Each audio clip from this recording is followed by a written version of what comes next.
All right, this is the Module 7 Investigation 10, Inverse Trigonometry Functions. So we're going to complete the function machine diagram by identifying the input and output quantities for each function and the domain and range for each function. So first function is the sine functions, but the sine function is about the ratio between the y over r.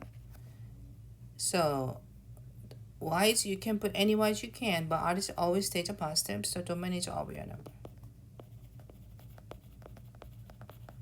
And then also when you plug in any of the angle, you're always gonna get the range as -1 and 1. Okay, can be lower than -1, can be higher than -1. And then also the next one is the cosine function, which is cosine function ratio of the x over r. So domain is all real numbers. And the range is between the -1 and 1, 2. And then for the next one is y equal to tangent functions, which is tangent is always y over x, but this in case is x could be the 0. So the domain is all real numbers,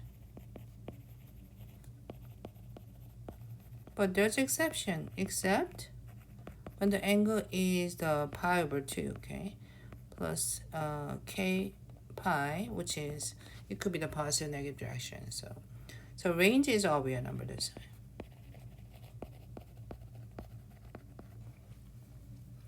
So B, what is the input quantity for inverse relation of the sine function? So we're talking about inverse function here, okay? So for the sine function, input was angle and the output is a vertical distance, right? But as an inverse, which is we are expecting the actually this way, the theta equal to sine y. Actually, that's what we're expecting. So for the inverse function, input is actually the vertical distance this time, which is a y. And then for the y output quantity for the inverse function of the sine is going to be the angle. So is the inverse relation of the sine function is a function itself, which means this. When you think about the sine function is graph of this, okay? But if you put the other ways, right? So the problem is the checking for the function is inverse function is a function, you put the horizontal line, which is you see that the more than the one intercepts. So which means it's not going to be the functions. That's why we need to restrict the domain. So for the sine functions, as the angle, we have to restrict it between the negative pi over 2 and pi over 2. And then for the cosine function, we only use a 0 to pi. And then for the tangent function, we only use the negative pi over 2 to the pi over 2. So E, complete the function machine diagram by identifying the input and output quantity for the each functions. So now you have an inverse right now, okay? So your inverse function is, you can say the y equal to, which is, this is actually the same as this theta, now the sine inverse of the y. Okay, and then so domain is actually the switch that as from the functions, and the range is going to be from the negative pi over 2, which is the theta, you're going to get that from the pi over 2. For the second one is cosine inverse of y, right? So you got the domain is now the from -1 and 1. And then we only use from the 0 to pi. For the tangent inverse, and then domain is going to be the all real number.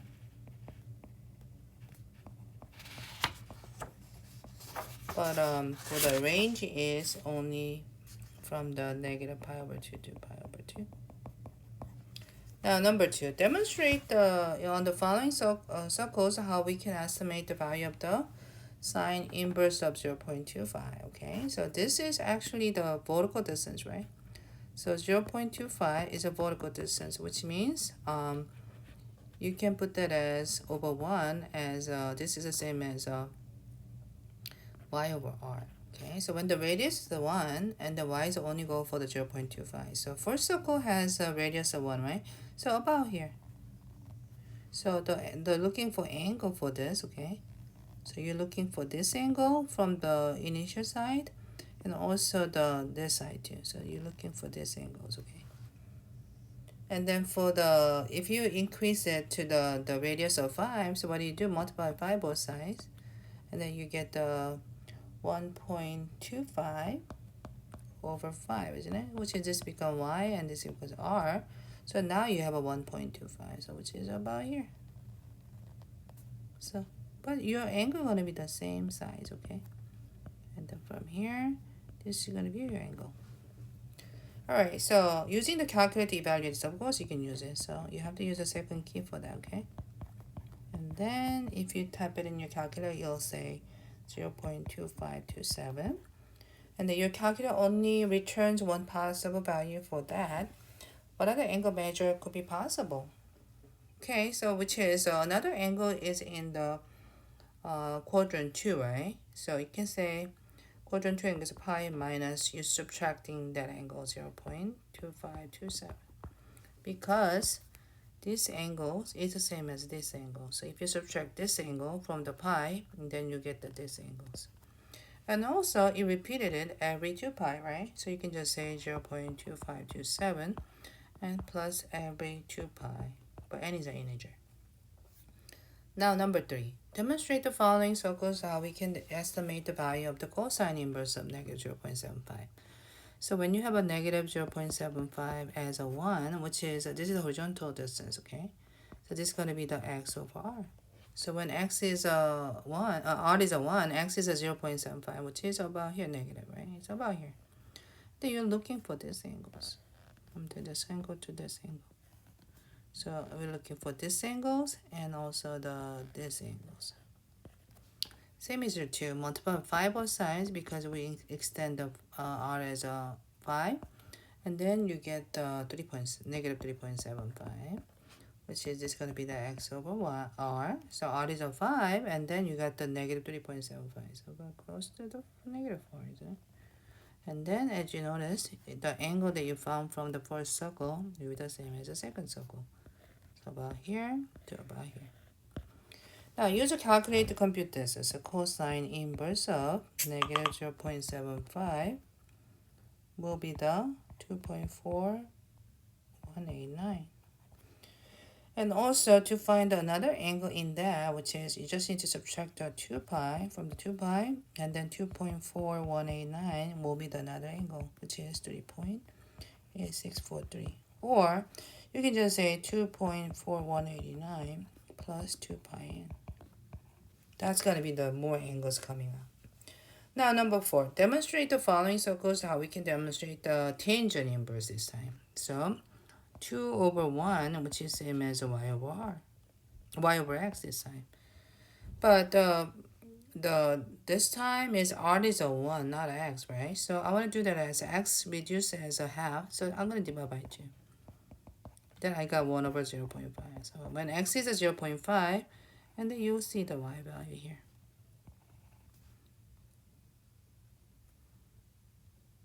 Oh, sorry. Yeah, we're not going to make a protocol. What am I talking about? Okay. And then if you extended it, then if you pull it to the other side, okay, and then they're talking about this angle too, all the way to this angle, which is the quadrant 3. And then same as here too, okay. So if you wanna actually multiply to both sides, 2 or let's do 4. And then you got the 4 over 2, isn't it? So when x is 2, so about here. You try to put the same place. And then your angle will be this one, 2, and then about this one. Alrighty, so now use your calculator to compute that. So tangent inverse of 2 will give you the 1.1071 radian. And then you can actually make the more Yeah, so of course, if you're gonna have another angle in the third quadrant, you can just say pi plus 1.1071 from the the first quadrant angle, right? And also you can say 1.1071 plus and 2 pi n, and then that will give you the more angle in the as a coterminal angle as the first angles you find. Okay. All right, number 9. All right, now we're going to determine the value of the theta, the angle, which is, all right, make a statement true. There's no such value of the theta, say no solutions. So, A, we need to actually solve for cosine theta first, okay? And then you're looking for the theta, which is use the inverse of 1/3. And then if you use, think about the cosine theta is in the quadrant, positive value in the quadrant 1 and 4, right? So first quadrant, you get the 1.231. And then if you want to get the second quadrant, you can just need to find the 2 pi subtract the 1.231. And then you get the 5.052 radian. For the second one, I need you to multiply for both sides, which is cosine theta is now the negative 0.8. So the cosine theta is a negative angle in the quadrant 2 and 3, right? So theta cosine inverse 0.8, and then first angle you can find is 2.498. But you also need to find the in the second quadrant. So second quadrant, the third quadrant angle, which is 2 pi subtract 2.498, and then you got the 3.785 angle. The c cosine theta divided by 5 both sides, you got -1. So, but this is not in the quadrant, so it's on the y-axis, okay? So, no, actually the x-axis, okay? So this theta is equal to the just a pi, which is about 3.14.